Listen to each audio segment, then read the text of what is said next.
So hello guys, this is Kartik Maurya from NIT Bhopal. तो आज के इस वीडियो में बात करने वाले होंगे यार, जेईई मेन 2023 में आप फिजिक्स में अच्छा स्कोर कैसे ला सकते हैं, यानी कि 80 प्लस या 99 परसेंटाइल कैसे ला सकते हैं। तो यार सबसे पहले बात कर लेते हैं फिजिक्स का पिछले 2-3 साल में कैसा ट्रेंड है। तो यार सबसे पहली बात, फिजिक्स स्कोरिंग सब्जेक्ट है। अगर आपका कॉन्सेप्ट एकदम क्लियर है तो यार फिजिक्स में क्या आता है ना, एकदम कॉन्सेप्ट आपका क्लियर होना चाहिए और आपका फॉर्मूला वॉर्मूला आपको पता रहना चाहिए। तो यार सबसे पहली बात कर लेते हैं एनसीईआरटी की। एनसीईआरटी आपको एकदम अच्छे से आनी चाहिए, यानी कि कॉन्सेप्ट उसका हर चीज़ क्लियर होना चाहिए कि कैसे, जैसे पुली के सवाल लगाने आना चाहिए, रिंग रोटेशन मोशन का आपको रिंग पता होना चाहिए, कितने मूवमेंट ऑफ इनर्शिया क्या है रिंग का, तो ये सब चीज़ें पता होनी चाहिए यार। तो एनसीईआरटी अगर आपने नहीं लगाई तो एनसीईआरटी आपको फिर लगाइए।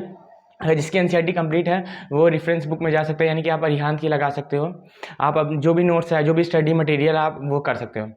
तो पहली बात ये हो गई एनसीईआरटी आपको लगानी है, वो मस्ट है। फिर बात कर लेते हैं सिलेबस की। यार सिलेबस तो आपका 60-70% भी क्लियर है, मोर देन सफिशिएंट है। जो आपका सिलेबस कंप्लीट है उसी को बार बार गो थ्रू करिए, फिर वही रिवीजन करिए। आप बार बार रिवीजन करोगे तो आपका कॉन्फिडेंस बिल्ड होगा। कॉन्फिडेंट बहुत मेन चीज़ है यार, अगर कॉन्फिडेंट नहीं बिल्ड होगा ना, आती हुई चीज़ नहीं आएगी।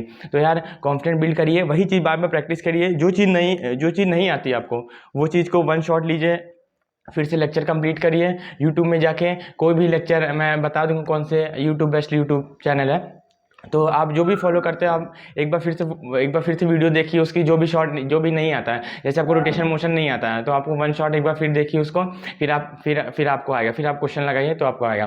तो यार सिलेबस अगर 70-80% क्लियर है, अगर आता है तो वेल एंड गुड है। फिर बात कर लेते हैं पीवाईक्यू आप लगा सकते हो।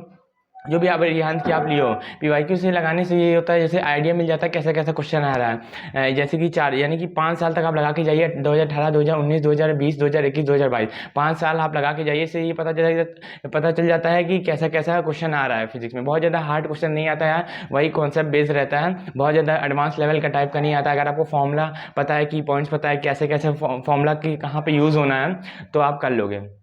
तब बात कर लेते हैं क्वेश्चन प्रैक्टिस की। यार क्वेश्चन प्रैक्टिस आपने किया होगा, आप अपने क्वेश्चन प्रैक्टिस आप पीवाईक्यू से कर सकते हो, या कोई भी रेफरेंस बुक आप लगाते हो उससे आप क्वेश्चन प्रैक्टिस कर सकते हो।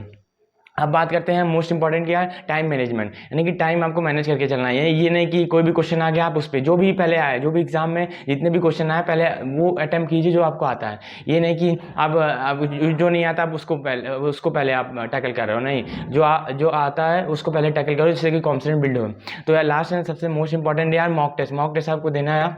मॉक टेस्ट में अगर आप मॉक टेस्ट जरूर अच्छा नंबर आ रहा है तो वेल एंड गुड है। अगर नहीं अच्छा नंबर आ रहा है, किस टॉपिक में क्या चीज़ वीक है, आप ये पता करिए कि मेरे कौन सा टॉपिक नहीं आ रहा, तो फिर उस पर काम करिए, तब आपको आएगा।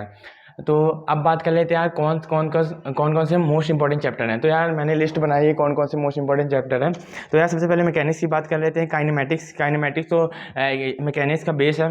तो काइनेमेटिक्स आपको बहुत ज़्यादा, जैसे काइनेमेटिक्स आपका नहीं कंप्लीट हुआ होगा तो आप बेसिक आप देख लो कि रिवर बोर्ड प्रॉब्लम में कैसे टाइम निकाला जा सकता है, यू कैसे निकाला जाता है, टी कैसे निकाला जाता है, तो ये सब आप देख लीजिए। अब बात करें Newton law of motion, friction, circular motion आपको लगाने आना चाहिए। न्यूटन लॉ पुली कैसे, टेंशन फाइंड करने आना चाहिए, एक्सीलरेशन फाइंड करने आना चाहिए, work energy power, rotational motion, centre of mass, collision से आता ही है। रोटेशनल मोशन से सवाल आता है, यानी कि आपको पता होना चाहिए मूवमेंट ऑफ इनर्शिया, रिंग का क्या होता है, सॉलिड सिलेंडर का क्या होता है, स्फीयर का क्या होता है, ये सब क्वेश्चन लगाने आने चाहिए। थर्मोडायनेमिक्स से क्वेश्चन बनता ही है कि आपको आइसोबारिक में क्या होता है, आइसोथर्मल में टेम्परेचर कांस्टेंट रहता है, तो ये सब चीज़ मालूम रहनी चाहिए। थर्मल एक्सपेंशन है, calorimetry, mass of the ice, mass of the gram, ऐसे क्वेश्चन आपने लगाया होगा, ऐसे क्वेश्चन आता है। यूनिट डायमेंशन में यूनिट फाइंड करने आता है, डायमेंशन फाइंड करने आता है। वेव्स, डॉपलर इफेक्ट भी आता है। डॉपलर इफेक्ट का फॉर्मूला आपको पता रहना चाहिए, अप्लाई कैसे करते हैं वो पता रहना चाहिए। इलेक्ट्रोमैग्नेटिक वेव आता है, कम्युनिकेशन सिग्नल से क्वेश्चन आता है, वो फॉर्मूला बेस्ड रहता है। इलेक्ट्रोस्टैटिक से आता है, कैपेसिटेंस, यानी कि टोटल वो निकाले, इक्विवेलेंट कैपेसिटेंस निकालने आता है। करंट इलेक्ट्रिसिटी से आता है। मॉडर्न फिजिक्स तो आता है, E = ये सब पढ़े होंगे।